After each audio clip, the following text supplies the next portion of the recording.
અમે તમને ફક્ત રોકી રહ્યા છીએ, મતલબ હા એ ફરજના ભાગરૂપે. પણ તમે એપીએમસી મારે ખાલી તમે ભેગા આવો ને, હું કાંઈ વિરોધ નથી કરવાની, કાંઈ નથી કરવાની, તો કેમ રોકી રહ્યા છો?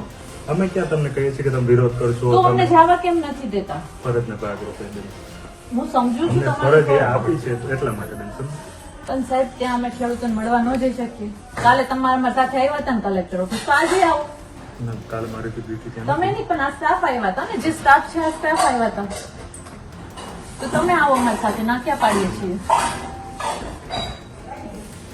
ને અમારા બધા કાર્યકર્તા ભેગા થયા છે. ના, મારી સાચી છે, હું સમજુ છું, પણ હું અહીંયા આવ્યો છું, મારા સાથે સ્ટાફ આવ્યો છે બેન. તમે 24 કલાક અહીંયા બેસાડી રાખો છો, સાહેબ હું ક્યાંય નથી જતી પૂછવા બહેનોને. તમારી વાત સાચી છે બેન, પણ હવે ડ્યુટી છે, ડ્યુટી કરીએ છીએ અમે, બીજો કઈ તો કોઈનું પેલું કરતા નથી. તો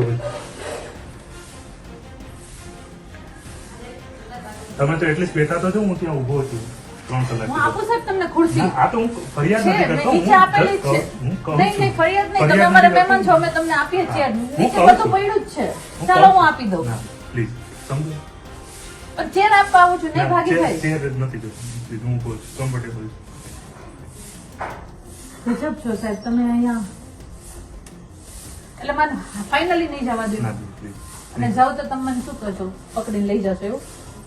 હું જાણું છું બધું. ત્યાં બધી બહેનોને પકડીને પાછી મને બેસાડી દેશો. એવું શું કામ કરવું છે? બેનો બેસી જાઓ ને પ્લીઝ,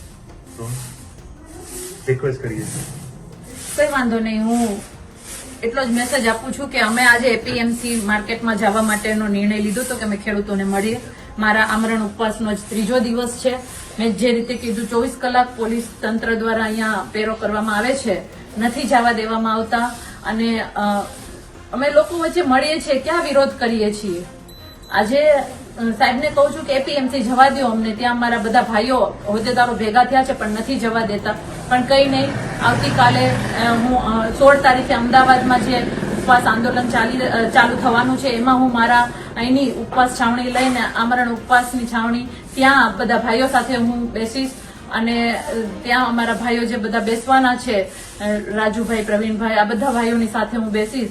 અહીંયા તમે જોઈ પરિસ્થિતિ કે બહાર નથી નીકળવા દેતા, આજે એપીએમસી જવું છે, ન જવા દીધા, તો કઈ રીતે અમારે અમારો અવાજ રેઇઝ કરવો?